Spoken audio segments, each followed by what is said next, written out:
Hi everybody, Ozymandias here. Thank you so much for tuning in. Today I'm going to go over what has got to be the easiest strategy for the final boss of Garden of Salvations, the well strategy. First I'll tell you what you're going to need, and then I'll tell you what you're going to do. What you absolutely need for this strategy is 2 well warlocks. Besides that, it doesn't matter at all what classes make up the rest of the team. The other 4 could be warlocks, titans, hunters, or any combination thereof. But what you need to keep in mind is that orb generation is the name of the game. So all 4 of the other players should be running subclasses that maximize the number of orbs generated. Titans should be running bubble shield, hunters should be running tether, and if there's any more warlocks, they should run well also. Now, as you may have guessed from the team setup I just described, the core of this strategy is a constant well of radiance. The 2 warlocks will be the remain behind team. They will never go collect motes. Their entire job is to take turns and keep the well of radiance up.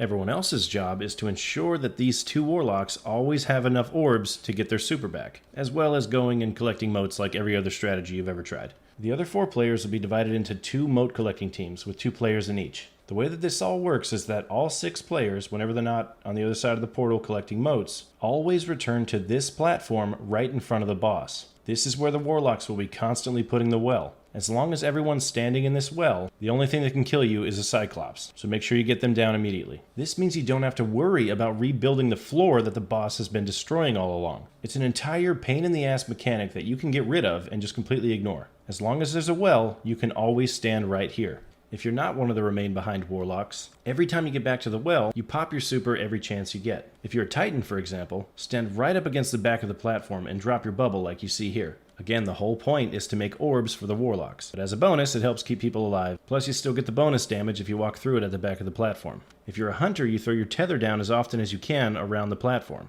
So that's basically it for the well strategy. Besides all that, you can do this boss fight whatever way makes you comfortable. You can go blue side first, you can go orange side first, you can alternate sides, you can do 1 tether for damage phase, you can do 2 tethers for damage phase.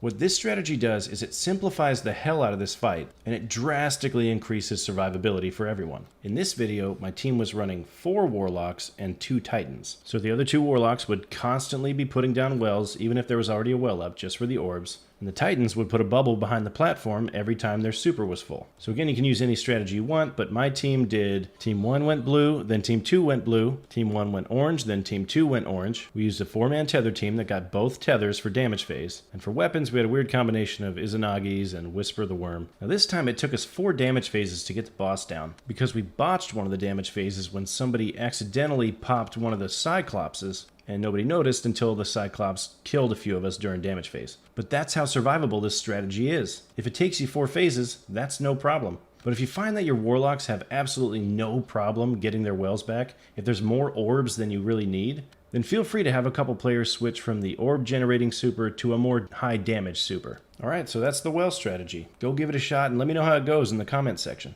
I hope you enjoyed this video. I hope you found it helpful and interesting. If you did, please show some love and give it a rating, and more importantly, share it with your friends. If you want to see more, please hit the subscribe button down below. If you want to reach out to me and see what else I'm up to, your best bet is to follow me on Twitter at Michael Autry. That's linked in the description down below. Again, I hope you enjoyed the video. See you next time.